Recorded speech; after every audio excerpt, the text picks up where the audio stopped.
आप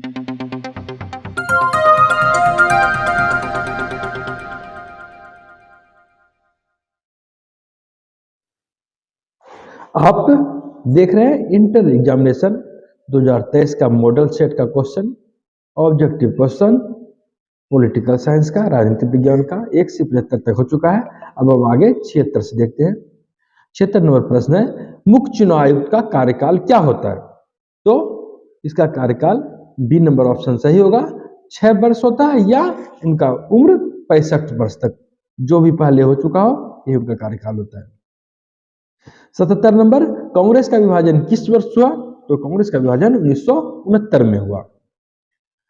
78 नंबर, भारत में दल बदल विरोध से संबंधित कानून कब बना? तो इसका जवाब होगा 1985 में दल बदल विरोध से संबंधित कानून बना था और यह संविधान के 10वीं अनुसूची में डाला गया था। दल बदल क्या होता है? दरअसल कोई भी राजनीतिक दल हो तो उसके नेता एक अपनी पार्टी छोड़कर दूसरे पार्टी में चले जाते हैं, वही कहलाता है दल बदल। और एक समय ऐसा आया कि कोई भी व्यक्ति किसी भी समय दूसरा पार्टी चला जाता था, इससे राजनीतिक दलों में अस्थिरता का वातावरण बना। एक नेता हुए गया या राम, तो उनमें ये नाम थोड़ा सा ये करें, सुबह किसी पार्टी में शाम को दूसरी पार्टी में, तो उस वजह ये फॉर्मूला बन गया, ये कहावत बन गया था, आया राम गया राम। तो इसी सब के कारण दल बदल विरोधी कानून बनाया गया और इसके अनुसार अभी जो प्रावधान है, आप यदि जीते हुए प्रत्याशी हैं और अपनी सदस्यता छोड़कर दूसरे पार्टी की सदस्यता लेते हैं तो फिर आपकी उम्मीदवारी रद्द हो जाती है। वहीं अगर किसी पार्टी का 2/3 सदस्य कोई दूसरे पार्टी में विलय कर जाए या दूसरा पार्टी बना ले तो फिर वह मान्य होता है। तो आप समझ सकते हैं 2/3 सदस्य, इसका मतलब कि एक बहुमत का निर्णय हो जाता है और उसे मान्यता मिल जाती है। 79 नंबर, अनुसूचित जाति संघ की स्थापना किसने की थी? तो आंसर होगा बी.आर. अम्बेडकर। मुक्त व्यापार का क्या अर्थ है? तो इसका जवाब होगा सरकारी प्रतिबंधों से मुक्ति।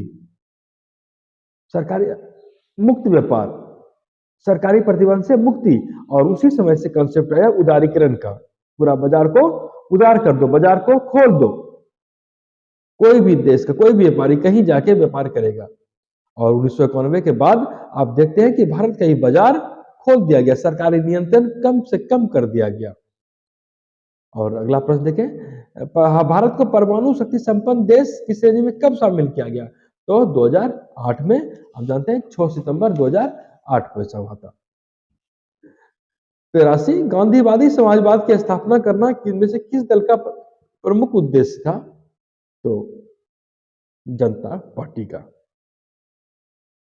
और अगला प्रश्न है, 1977 में भारतीय जनसंघ का विलय किस पार्टी में हुआ?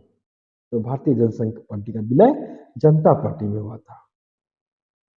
संविधान के अनुसार, अगला प्रश्न, संविधान के अनुसार पिछड़े वर्ग की पहचान का मुख्य आधार क्या है? तो पिछड़े वर्ग का पहचान का मुख्य आधार आप जानते हैं कि जाति था। जाति के समाज के आधार पर, सामाजिक पिछड़ेपन के आधार पर आरक्षण का प्रावधान किया गया है। उल्फा, 85 नंबर प्रश्न, उल्फा एक आतंकवादी संगठन है कहां? तो यह असम का है, आप जानते हैं। और इसकी देश की बात करें तो यह भारत का है। असम का आतंकवादी संगठन ULFA, ULFA, the United Liberation Front of Assam. 86 number, Bharat में हरित क्रांति के जनक कौन थे?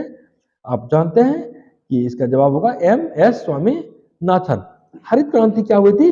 उपज को बढ़ा दिया गया, अनाज का उत्पादन नहीं हो पा रहा, जो हो रहा सामान्य गति से हो रहा था, लेकिन जब तेजी से जनसंख्या वृद्धि हो रही थी उस समय अनाज का उत्पादन नहीं हो पा रहा था। तो MS स्वामीनाथन को इसका श्रेय जाता है कि हरित क्रांति हुई और अनाज के उत्पादन में वृद्धि हुई। आप देखते हैं कि खाद की कमी काफी अधिक हो गई थी, अकाल जैसी स्थिति हो गई थी। 1965-66 में फिर हरित क्रांति हुई। इसके जनक MS स्वामीनाथन को कहा जाता है। और 87 नंबर, भारत को एक धर्मनिरपेक्ष राज्य घोषित किया गया है। तो इसके ऑप्शन के अनुसार धर्मनिरपेक्ष राज्य कब घोषित किया गया? तो 42वां संविधान संशोधन करके 1976 में। इंदिरा गांधी उस समय प्रधानमंत्री थी। और धर्मनिरपेक्ष राज्य क्या होता है इसे समझ लें। धर्मनिरपेक्ष का राज्य होता है का मतलब हुआ कि राज्य का कोई धर्म नहीं होगा, राज्य का कोई धर्म नहीं होगा, व्यक्ति का अपना धर्म होगा। व्यक्ति चाहे जिस किसी भी धर्म को माने या नहीं माने, राज्य उसमें कोई हस्तक्षेप नहीं करेगा। राज्य न तो आपको धर्म मानने की बात कहेगा कि आप इस धर्म को मानो या इस धर्म को नहीं मानो। व्यक्ति के अपने इच्छा के मुताबिक आपको जिस धर्म को अपनाना है अपनाइए, नहीं अपनाना नहीं अपनाइए। और राज्य धर्मनिरपेक्ष होगा, या कोई भी धर्म को नहीं मानेगा, यह सभी धर्मों के प्रति समान रूप से भाव रखेगा। प्रश्न संख्या 88, भारतीय किसान यूनियन की स्थापना किस राज्य में हुई? तो यह पंजाब में हुई थी। कब हुई थी? तो 1987 में हुई थी। अगला प्रश्न देखें, तारी विरोधी आंदोलन भारत के किस राज्य का आंदोलन था? तो यह आंध्र प्रदेश में तारी विरोधी आंदोलन चला था। और अब यह जान लें कि इसमें महिलाओं की भूमिका अग्रणी थी, महिलाओं ने बढ़ चढ़ कर इसमें भाग लिया था। प्रश्न संख्या 90, 1951 में कांग्रेस से अलग होकर आचार्य कृपलानी ने किस पार्टी का स्थापना किया था? तो इसका जवाब होगा किसान मजदूर प्रजा पार्टी। और यही बाद में चलकर प्रजा समाजवादी पार्टी बनी थी, प्रजा सोशलिस्ट पार्टी बनी थी।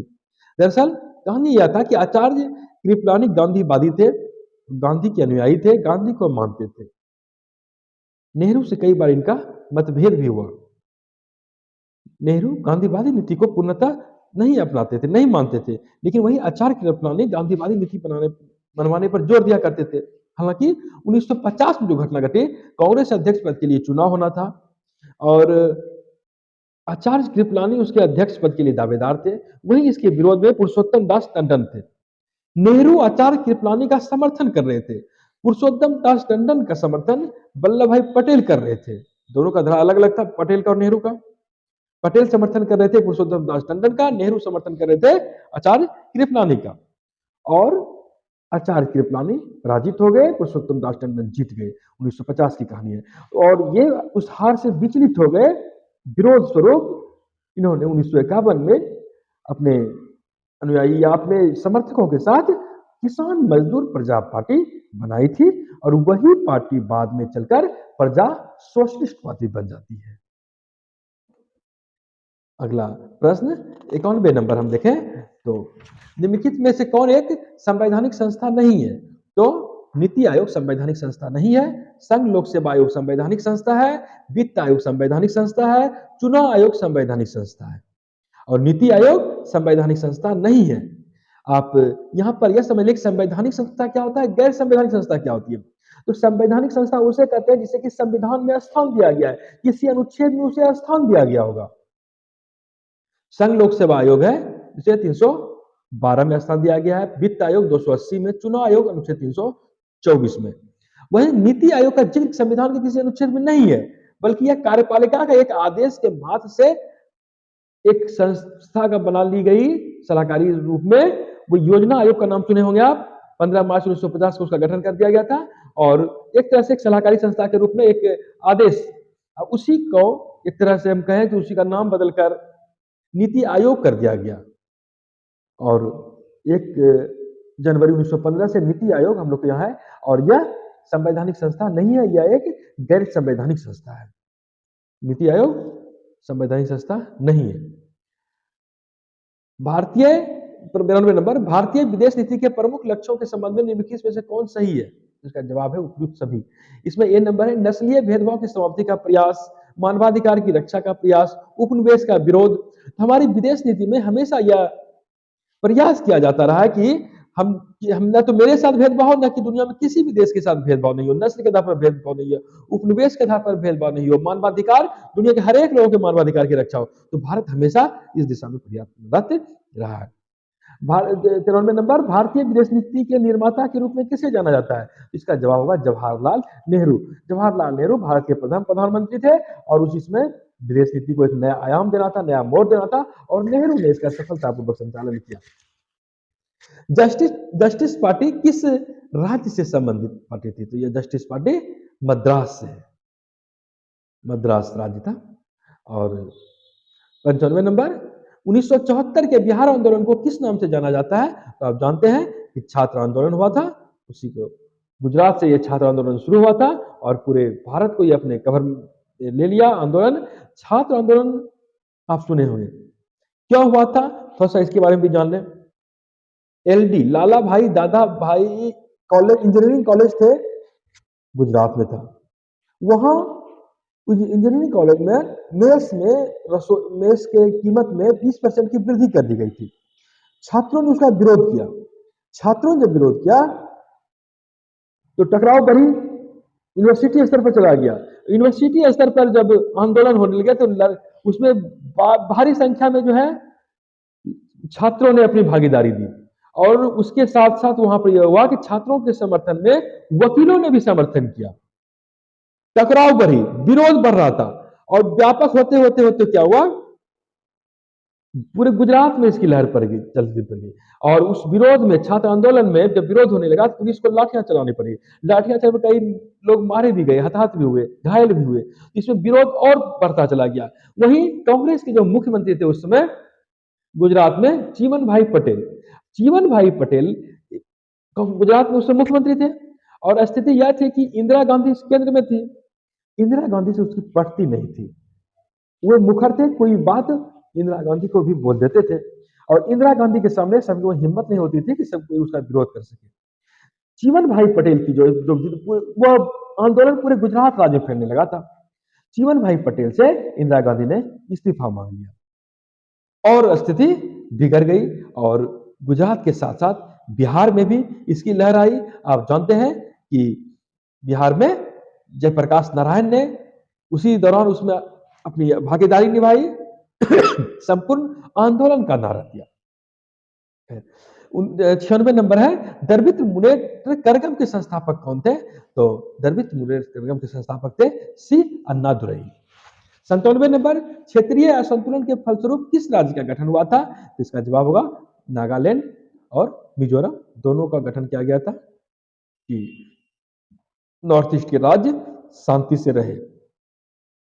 नर्मदा घाटी परियोजना 98 नंबर, नर्मदा घाटी परियोजना से प्रभावित होने वाले राज्य कौन से? तो आप ये समझ लें, नर्मदा नदी घाटी परियोजना जो है ये 3 राज्यों में है, मध्य प्रदेश, गुजरात और महाराष्ट्र। दुनिया की सबसे बड़ी परियोजना में से ये एक है और इसमें होना यह है कि नर्मदा नदी पर कुछ बांध बनाए जाने हैं और सहायक बांध बनाए जाने वाले हैं।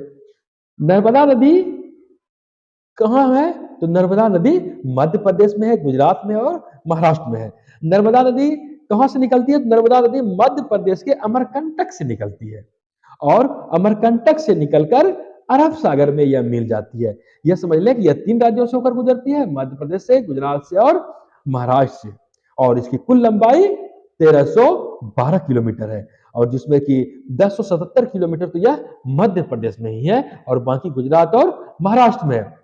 नर्मदा नदी में सहायक और उसकी जो छोटी छोटी सहायक नदियां हैं उसपे 30 बड़े बांध बनने की बात हो रही है, 3000 छोटे बांध और कई और छोटे छोटे बांध बनाने की बात उस पर हो रही है। और 99 नंबर प्रश्न देखें, भारत में नई आर्थिक नीति कब लागू हुई थी? तो यह 1991 में हुई थी। आप जानते हैं कि उस समय वित्त मंत्री थे मनमोहन सिंह और प्रधानमंत्री थे नरसिम्हा राव 1991 में। और इस आर्थिक नीति के माध्यम से अपना बाजार, भारत का बाजार पूरी दुनिया के लिए खोल दिया गया और विदेशी निवेश बढ़ा। सरकार का जो उद्योग पर, कल कारखाने पर नियंत्रण था, इसे कम कर दिया गया और 1991 के बाद से निजीकरण को बढ़ावा मिला। प्रश्न संख्या 100, मंडल आयोग के अध्यक्ष कौन थे? तो मंडल आयोग के अध्यक्ष बीपी मंडल थे, बीपी मंडल, बिंदेश्वरी प्रसाद मंडल, और ये बिहार के मुख्यमंत्री भी रह चुके हैं।